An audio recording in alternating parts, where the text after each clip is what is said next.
بسم اللہ الرحمن الرحیم۔ محترم ناظرین، زمین پر سب سے پہلا قاتل قابیل اور سب سے پہلا مقتول حابیل ہے۔ قابیل و حابیل یہ دونوں حضرت آدم علیہ السلام کے فرزند ہیں۔ ان دونوں کا واقعہ یہ ہے کہ حضرت حوا رضی اللہ تعالیٰ عنہ کے ہر حمل میں ایک لڑکا اور ایک لڑکی پیدا ہوتے تھے، اور ایک حمل کے لڑکے کا دوسرے حمل کی لڑکی سے نکاح کیا جاتا تھا۔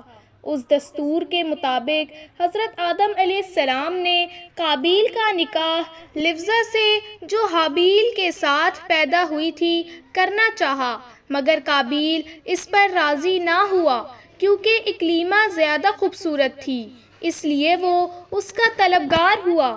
حضرت آدم علیہ السلام نے اس کو سمجھایا کہ اکلیمہ تیرے ساتھ پیدا ہوئی ہے، اس لیے وہ تیری بہن ہے، اس کے ساتھ تیرا نکاح نہیں ہو سکتا، مگر قابیل اپنی ضد پر اڑا رہا۔ بالآخر حضرت آدم علیہ السلام نے یہ حکم دے دیا کہ تم دونوں اپنی اپنی قربانیاں اللہ عز و جل کے سامنے رکھو، جس کی قربانی مقبول ہوگی وہی اکلیمہ کا حقدار ہوگا۔ اس زمانے میں قربانی کی مقبولیت کی یہ نشانی تھی کہ آسمان سے ایک آگ اتر کر اس کو کھا لیا کرتی تھی۔ چنانچہ قابیل نے گیہوں کی کچھ بالیں اور حابیل نے ایک بکری قربانی کے لیے پیش کی۔ آسمانی آگ نے حابیل کی قربانی کو کھا لیا اور قابیل کی گیہوں کو چھوڑ دیا۔ اس بات پر قابیل کے دل میں بغض و حسد پیدا ہو گیا اور اس نے حابیل کو قتل کر دینے کی ٹھان لی اور حابیل سے کہہ دیا کہ میں تجھ کو قتل کر دوں گا۔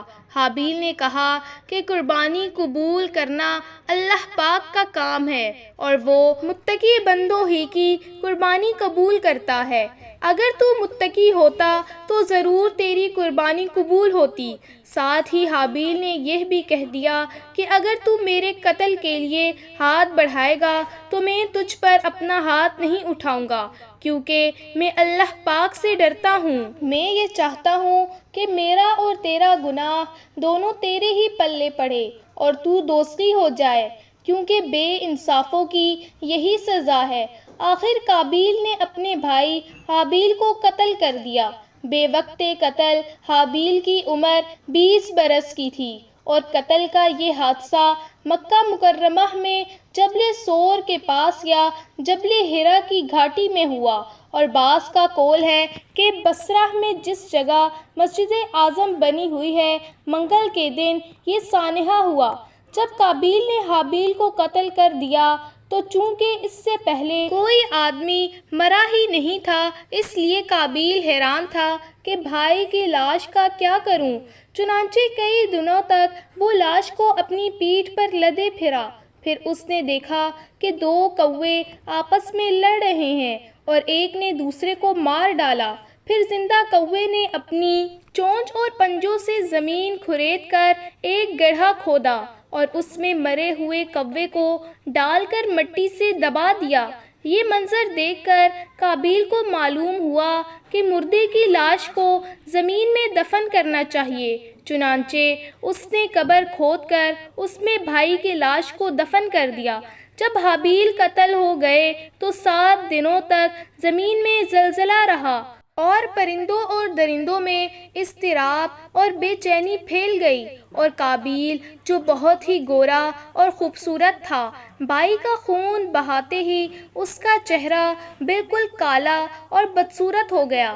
حضرت آدم علیہ السلام کو بے حد رنج ہوا، یہاں تک کہ حابیل کے رنج و غم میں 100 برس تک کبھی آپ کو ہنسی نہیں آئی۔ حضرت آدم علیہ السلام نے شدید غضبناک ہو کر حابیل کو اپنے دربار سے نکال دیا اور وہ بد نصیب اکلیمہ کو ساتھ لے کر یمن کی سرزمین ایدن میں چلا گیا۔ وہاں ابلیس اس کے پاس آ کر کہنے لگا کہ حابیل کی قربانی کو آگ نے اس لیے کھا لیا کہ وہ آگ کی پوجا کیا کرتا تھا، لہٰذا تو بھی ایک آگ کا مندر بنا کر آگ کی پراتش کیا کر۔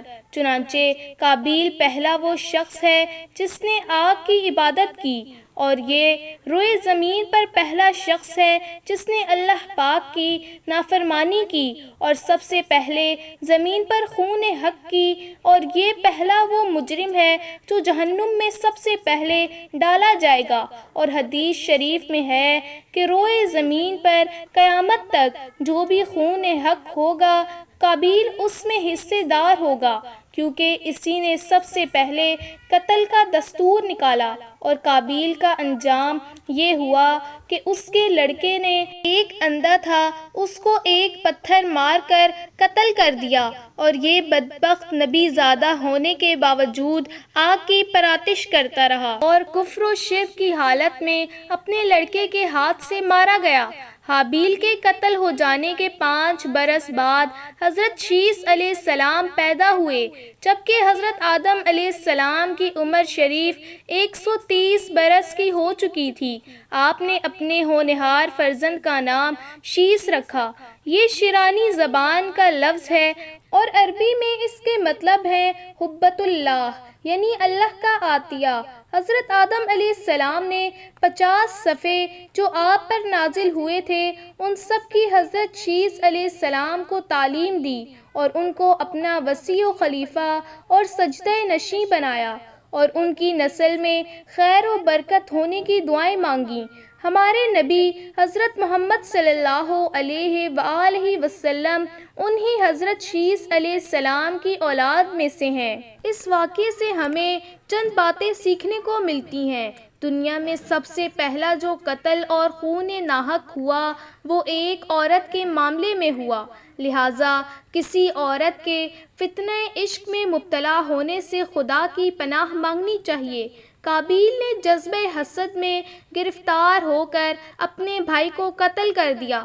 اس سے معلوم ہوا ہے کہ حسد انسان کی کتنی بری اور خطرناک قلبی بیماری ہے۔ اسی لیے قرآن مجید میں فرما کر حکم دیا گیا ہے کہ حاسد کے حسد سے خدا کی پناہ مانگتے رہو۔ خون ناحق کتنا بڑا جرم عظیم ہے کہ اس جرم کی وجہ سے ایک نبی علیہ السلام کا فرزند اپنے باپ سے جدا ہو گیا اور قیامت تک ہونے والے ہر خون ناحق میں حصے دار بن کر عذاب جہنم میں گرفتار رہے گا۔ اس سے معلوم ہوا ہے کہ جو شخص کوئی برا طریقہ ایجاد کرے تو قیامت تک جتنے لوگ اس برے طریقے پر عمل کریں گے سب کے گناہ میں وہ برابر کا شریک اور حصے دار بنے گا۔ اس سے یہ بھی معلوم ہوا ہے کہ نیکوں کی اولاد کا ایک نیک ہونا کوئی ضروری نہیں ہے، نیکوں کی اولاد بری بھی ہو سکتی ہے، کیونکہ حضرت آدم علیہ السلام خدا کے مقدس نبی اور سیف اللہ ہیں، مگر ان کا بیٹا قابیل کتنا خراب ہوا وہ آپ پڑھ چکے۔ ہمیشہ ہر شخص کو چاہیے نیک اولاد کی دعائیں خدا سے مانگتا رہے۔ اس واقعے سے یہ سبق بھی ملتا ہے کہ انسان کو ہمیشہ نیک کام کرنے چاہیے۔ اسی سے معلوم ہوا ہے کہ انسان پر اس کی دنیاوی زندگی کی راہ میں جب کوئی مشکل درپیش ہو جاتی ہے تو اللہ پاک ایسا رحیم و کریم ہے کہ کسی نہ کسی طریقے سے یہاں تک کہ چرندوں اور پرندوں کے ذریعے مشکلات حل کرنے کی راہ دکھا دیتا ہے۔ ناظرین، آج کا واقعہ اچھا لگا ہے اور اسی طرح کے اسلامک اور معلوماتی واقعات سننے ہیں تو ہمارے چینل کو سبسکرائب کریں۔